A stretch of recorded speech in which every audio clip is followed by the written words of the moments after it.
Le Da Fresh Morning, c'est 104.5 tonnes de bonne humeur. Tous les matins sur Urban FM.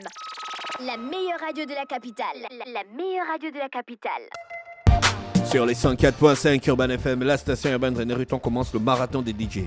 Oui, on commence le marathon de DJ aujourd'hui du côté du Y Bar qui est situé au Radisson Blu au Koumé Palace. Donc vous savez qu'on est en mode old school after work et on va démarrer avec Anthony DJ.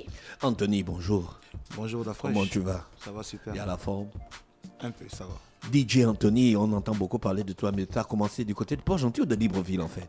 J'ai commencé du côté de Libreville. Ouais, après tu es parti à Pog. Puis après, je me suis exporté à Pog.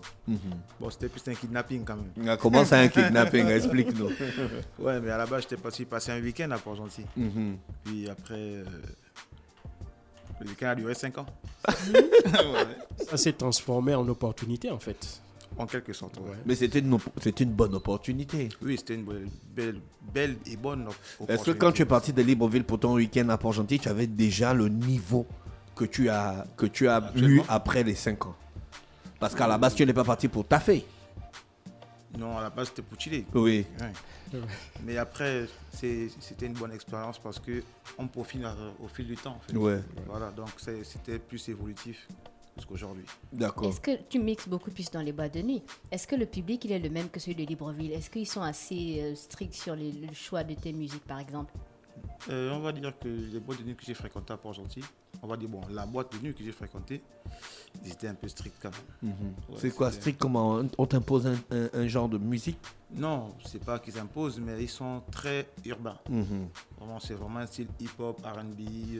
Mais moi, je t'ai jamais vu mixer autre chose que hip-hop R&B. Je t'ai jamais vu mixer Nicolas Mogo ou le Patient de la Bani ou Oui, Amandine. Ça peut arriver, Ça peut. ça peut. Tu as vu? Donc, c'est pas constant. Non, pas trop. À quel moment un DJ choisit son style? Je pense que c'est... Au début, ou bien les autres DJ qu'il fréquente? Non, c'est comme en médecine. Au début, c'est comme un tronc commun. Après, on se spécialise. Ouais. C'est vraiment ce que j'ai constaté. Nous, il y a 20 ans, il y a 30 ans, le DJ il mixait tout. Hein. Il n'y avait pas un DJ spécialiste R&B, un spécialiste amapiano, un spécialiste pop. J'ai l'impression que c'est maintenant ça aujourd'hui. C'est-à-dire que les DJ sont beaucoup plus orientés vers chacun son style. Non, Jean-Paul, c'est parce que les établissements de nuit se sont spécialisés aussi. Hein, d'accord. C'est-à-dire qu'il y a des établissements où tu sais que tu vas écouter un genre de musique, il y a des établissements où tu sais que tu vas écouter un genre de musique. D'accord, donc tu choisis l'établissement en fonction aussi du style musical qui est proposé là-bas. Où tu t'adaptes. Ah d'accord. Est-ce que c'est difficile pour toi de t'adapter parfois? Non, moi je suis bon depuis que je suis né. Mais ça, pour certains... Tu me copies en fait. Pour certains, j'avoue que oui. Ils ont du mal à s'adapter. Ouais. La old school, c'est aujourd'hui. Qu'est-ce que tu nous proposes? Qu'est-ce que tu nous réserves? On veut savoir. Je vais nager un peu dans notre pays. Tu mixes avec les vinyles. Oui, je mixe avec des vinyles. Pourquoi tu préfères mixer avec les vinyles que d'utiliser les contrôleurs que les jeunes DJ utilisent aujourd'hui? Mon type de mix. Et pourtant, tu es jeune, hein, c'est ta génération, la génération des contrôleurs. Mais le vinyle, c'est le best pour le mix. Mais est-ce qu'aujourd'hui, il est facile d'en avoir? Parce que je ne comprends pas, aujourd'hui, avoir des vinyles, c'est quand même assez compliqué. Hein? Oui, bon, surtout en matière de rétro. Ouais. Donc, old school, c'est vraiment difficile d'en trouver, mais mon père, il en avait quand même beaucoup. D'accord. Ouais. Ah, ton père, il avait des vinyles. Oui, mon père avait au moins 3000 vinyles. Ah ouais. Au moins. Donc, tu Ouais. écoutais la musique déjà depuis étant petit. Tu es né Oui, déjà. oui, Tu es tombé Oui, dans... tu as baigné. Oui. Oui, tu Il sort as d'une baigné, famille il a de baigné, mélomanes, Jean-Paul, voilà. Chez moi, Ouais. tout le monde est mélomane. Donc, Ouais. Ouais, bah, écoute, quand ton père a plus de famille 3000 aimait vinyles, la famille Oui. ne peut pas ne pas connaître Oui. la C'est musique. ce qu'il écoutait la musique étant petit. Oui, mais forcément. Et puis, il partait toucher ça avec ses petites mains de gros, un gros bébé. Bébé Anthony. Et j'ai mon grand frère qui était pianiste, le défunt Yves Niquez. Ah, d'accord. oui. C'est mon propre frère. Donc, Ah, mais donc, toi, tu es né dans la musique, en fait. oui. Ok, mais tu sais que la clientèle, René, la clientèle du Radisson est plutôt éclectique. Oui. Mais après aussi, ça dépend aussi du DJ, quoi. Bah, Dari, par exemple, il n'a pas la même manière de mixer que Pharrell. À quel moment on constate la différence technique des DJ? Tu sens ça, toi, René Ruth? Moi, parfois, je sens ça dans la mesure où, quand j'écoute, en levant la musique old school, quand j'écoute Pharrell mixer, je découvre beaucoup plus de sons que je ne connais. Alors que quand j'écoute Daryl mixer, je connais à peu près 80 à 90% de parfois ses enchaînements ou les sons qu'il met. Ah bon? Oui. Donc tu peux prévoir Donc, tu ces vois enchaînements. que, non? Mais je Non, c'est t'as eu pas, chez non, c'est DJ pas, Daryl. non, c'est pas mal parler en fait. D'accord. Mais après, Pharrell a plus d'expérience que Daryl, qui va forcément l'avoir par rapport à sa pratique. Donc peut-être avec Anthony. Anthony, DJ, est-ce que c'est l'expérience différent. compte dans le DJing? Oui. Ou bien c'est, on appelle ça comment, la créativité? Les deux vont de pair. Hein. Ouais, je pense que les deux vont de pair. Et actuellement, pour créer dans un endroit, dans un club, c'est pas vraiment facile.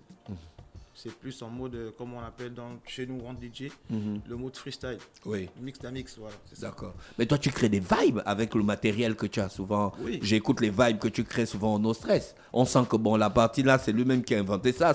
C'est pas dans la chanson. Oui, normal. Normal, on appelle ça des mash-up. Ouais. Je peux faire des mash-up en pleine soirée. Bon, c'est un Mais peu- là, il faut avoir le matos. Oui.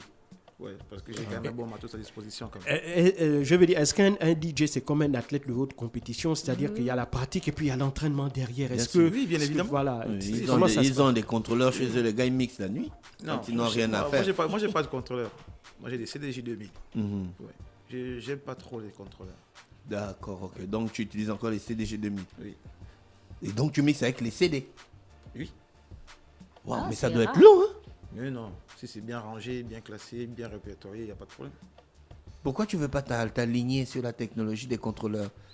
C'est trop, Tu es un révolu, tu- c'est tu- trop de facilité, je pense. Ouais, d'accord. On vous facilite la vie, tu ne veux pas. Bon, après, moi, je suis resté vraiment old school. Ouais, je suis vraiment old school. Mais ça, c'est un trait caractéristique des DJ. Hein. Des fois, quand il y a une évolution dans le type de support musical, ça n'entraîne pas forcément la disparition de ce qui est ancien. Avec l'arrivée des CD, on avait prédit la fin des disques vinyles. Avec l'arrivée des fichiers MP3 et tout ça, on avait prédit la fin des CD. Et on voit encore, par exemple, avec l'arrivée de la pop music, ça a rappelé aux heures de la techno. Donc, ça a ramené les gens à aller reprendre du vinyle. Donc, tu vois que c'est comme ça. Il faut aussi admettre que entre le support CD et le support vinyle, la qualité audio du vinyle est vraiment supérieure. Ah, Ouais, d'accord, c'est clair. ouais. C'est vraiment très D'accord. supérieur. Le CD, lui, il s'épuise en Après, volume. maintenant, le matériel Ah, vinyle, d'accord. le matériel vinyle a baissé les prix, les saphirs sont devenus moins chers, Ouais. les disques aussi à graver, c'est devenu abordable à toutes les poches. Et donc, c'est normal Non, que... mais, la fois, il y a un appareil aussi qui nous facilite la tâche pour utiliser le vinyle. Les phases. Ah oui, les phases. Oui. Ah, ça, c'est de Ah, la haute d'accord. technologie. Oui, ça, c'est super cool. Anthony, on va commencer ce soir à partir de quelle heure? 19h ou bien 19h. Daryl va commencer et puis toi, tu vas terminer la soirée? Non, je préfère prendre le plus tôt possible. D'accord, ok. Est-ce qu'on peut nous rappeler un peu le principe du marathon des DJ? En fait, le principe du marathon des DJ, c'est que pendant le... On appelle ça comment? L'afterwork. L'afterwork. Voilà, on fait défiler des DJ. D'accord. Voilà, on fait défiler des DJ de toutes générations confondues. On peut aller dessus des anciens DJ, comment ils mixaient la old school à leur époque, et des nouveaux DJ de la nouvelle génération, comment eux ils appréhendent le mix de la old school. Voilà, c'est pourquoi on commence par Ah, DJ Anthony. Anthony, donc on se dit rendez-vous à 19h au 19h. Radisson. Et donc tu vas nous faire la patate en fait. Je vais faire Anthony DJ. Merci à tous les auditeurs bien connectés sur les 104.5 Urban FM, la station urbaine dans le Da Fresh Morning. Voici Youssou N'Dour et Néné Chéri dans le titre 7 secondes.